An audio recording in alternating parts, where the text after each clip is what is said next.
Hello दोस्तों, आज की वीडियो महिपाल जी की है। जब वो आज से लगभग 10 साल पहले एक छोटी सी दुकान में हलवाई का काम सीख रहे थे। ये बात दिवाली के समय की है, जब वो अपने दोस्त सूरज के साथ उस दुकान पर काम करते थे। क्योंकि दिवाली का समय था और उन्हें काम करते करते रात के लगभग 11 बज चुके थे। जैसे ही वो घर के लिए निकलते हैं तो उनके दुकान का मालिक उन्हें बोलता है कि जो तुमने गुलाब जामुन बनाए हैं उनमें से थोड़े थोड़े अपने घर ले जाओ। लेकिन सूरज मना करता है, लेकिन जो महिपाल था उसकी अभी नई नई शादी हुई थी और वो सोचता है कि अपनी पत्नी के लिए लेकर जाएगा और वो अपने लिए गुलाब जामुन ले लेता है और साथ में सूरज के लिए। अब वो दोनों दुकान से जैसे ही निकलते हैं, महिपाल के पास एक साइकिल थी। वो दोनों उसको लेकर निकलते हैं। 2 पॉलीथीन की थैलियों में गुलाब जामुन, जो अलग अलग हाथों में सूरज लटकाए हुए उसके पीछे ही बैठा था। अब वो वहाँ से जैसे ही निकलते हैं, उनके गांव में अंदर आते वक्त एक तालाब था और उस दिन बारिश भी बहुत ज़्यादा हुई थी और कच्चा रास्ता होने की वजह से वहाँ पे पानी जमा हो गया था। महिपाल साइकिल को तेज दौड़ा रहा था ताकि वो समय पर घर पहुंच जाए, क्योंकि रात काफ़ी हो गई थी। उस टाइम उसके पास कोई मोबाइल फ़ोन वगैरह भी नहीं था ताकि वो अपने घर बात कर सके और वो बता दे कि वो कितनी देर में आएगा। इसलिए उसे चिंता हो रही थी और वो साइकिल को बहुत तेज़ भगा रहा था। वो जैसे ही उस तालाब के पास से निकलता है, साइकिल फिसल जाती है और वो दोनों तालाब में एकदम से जाकर गिर जाते हैं। वो साइकिल के समेत ही तालाब में गिर गए थे।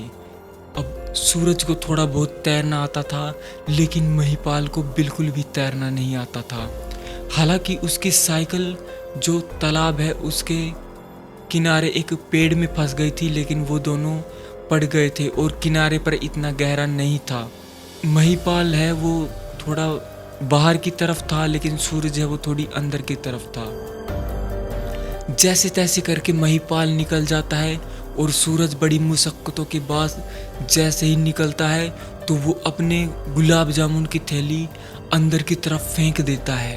अब उसके हाथ में सिर्फ एक ही गुलाब जामुन की थैली थी। वो उसे भी फेंकने ही वाला था कि महिपाल उसे बोलता है कि तुम इसे क्यों फेंक रहे हो, मुझे मेरी थैली वापस दो। तो वो उसे बोलता है कि नहीं, इसे फेंक दो, ये पानी में भीग चुकी है। लेकिन महिपाल उसकी एक भी नहीं मानता और उसके हाथ में से थैली छीन लेता है और उसके बाद ही उसे तालाब से निकालता है। अब सूरज उसे तब भी बोल रहा था कि इस थैली को तालाब में ही फेंक दे, इसका अंजाम बहुत बुरा हो सकता है। लेकिन महिपाल इस बात को इग्नोर कर देता है और उसे बोलता है कि जल्दी साइकिल पर बैठो, हमें घर के लिए निकलना है, देर वैसे ही हो रही है। महिपाल जैसे ही घर पहुंचता है, वो अपने साथ लाई हुई गुलाब जामुन की थैली अंदर अपने कमरे में लेकर जाता है। हालांकि वो पानी में पूरी तरह से भीगा हुआ था और वो अंदर जाकर उस थैली को अपने कमरे में टांग देता है और नहाने के लिए चला जाता है। और जब वो नहाकर वापस आता है, दोनों के लिए थोड़े थोड़े गुलाब जामुन डाल लेता है और वो खा लेते हैं। अब दोनों सो जाते हैं। अचानक रात को महिपाल की आंख खुलती है तो वो देखता है कि उसकी पत्नी पूनम बहुत जोर जोर से रो रही थी और उसे बोल रही थी कि अगर तुम गुलाब जामुन मुझे वहीं पर ही दे देते तो मुझे तुम्हारे साथ यहाँ तक नहीं आना पड़ता। और वो एकदम से घबरा कर बेड से कूदकर नीचे की तरफ दौड़ता है और चिल्लाता है, अपने माँ बाप को बुला लेता है। अब उसके माता पिता अंदर आ जाते हैं। अभी रात के सिर्फ 3 ही बजे थे और वो महिपाल से पूछते हैं कि क्या हुआ, ये सब कैसे हुआ। तो महिपाल उन्हें बताता है कि मैं रात को अपने साथ गुलाब जामुन लेके आया था दुकान से और हम दोनों ने रात को ही गुलाब जामुन खाए थे और उसको खाने के बाद हम सो गए और उसके बाद पता नहीं क्या हुआ। अब उसका पिता कुछ ऐसी बातों को जानता था जिसको शायद महिपाल नहीं जानता हो, या शायद उसने नजरअंदाज कर दिया हो। अब वो उसे बोलता है कि तुम इतनी रात को अपने साथ मिठाई लेकर ही क्यों आए? तुम्हें कितनी बार मना किया है कि रात को घर पर मिठाई लेकर मत आया करो, लेकिन तुम है कि किसी की बात मानते ही नहीं हो, और अगर ले भी आए तो तुम्हें रात को खानी ही नहीं थी, इसलिए ही ऐसा हुआ है। अब वो सुबह तक इंतजार करते हैं। अभी सुबह के 6 बज चुके थे। आसपास के लोग भी आने लगे उनके घर पे, क्योंकि महिपाल की पत्नी की आवाज़ बहुत ज़ोर से आ रही थी। वो बहुत ज़ोर से रोने और चिल्लाने की आवाज़ थी। अब जैसे ही उनके घर में शोर शराबा और हल्ला होने लगा तो सूरज को भी इस बात का पता चल जाता है, क्योंकि सूरज भी महिपाल का पड़ोसी ही था। और जैसे ही वो उसके घर जाता है तो वो मामले को भांप लेता है और महिपाल को बोलता है कि मैंने तुम्हें रात को ही बोला था कि इन गुलाब जामुन को यहीं पर ही फेंक दे, लेकिन तुमने मेरी एक भी नहीं सुनी, और ये उसी का ही अंजाम है। तो महिपाल का पिता उसे बोलता है कि आखिर रात को तुम्हारे साथ हुआ क्या था? तो सूरज उसे बताता है कि हम दोनों जैसे ही उस तालाब के पास से आ रहे थे, अचानक हमारी साइकिल तालाब की तरफ फिसल गई और हम दोनों तालाब में गिर गए, और मैं अंदर की तरफ गिरा था और मुझे ऐसा लगा कि किसी ने मेरा पाँव पकड़ के अंदर की तरफ खींचा है और वो मुझे अंदर की तरफ खींच ही रहा है। तो मैंने अपनी जान बचाने के लिए अंदर ही गुलाब जामुन फेंक दिया। मुझे लगा कि शायद कोई मुझे नेगेटिव एनर्जी अपनी तरफ खींच रही है, शायद उसे ये गुलाब जामुन चाहिए, इसलिए मैंने वो अंदर ही फेंक दिए थे।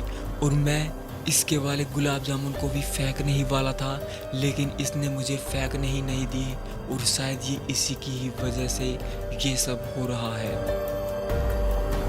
अब वो मामले को जांच चुके थे।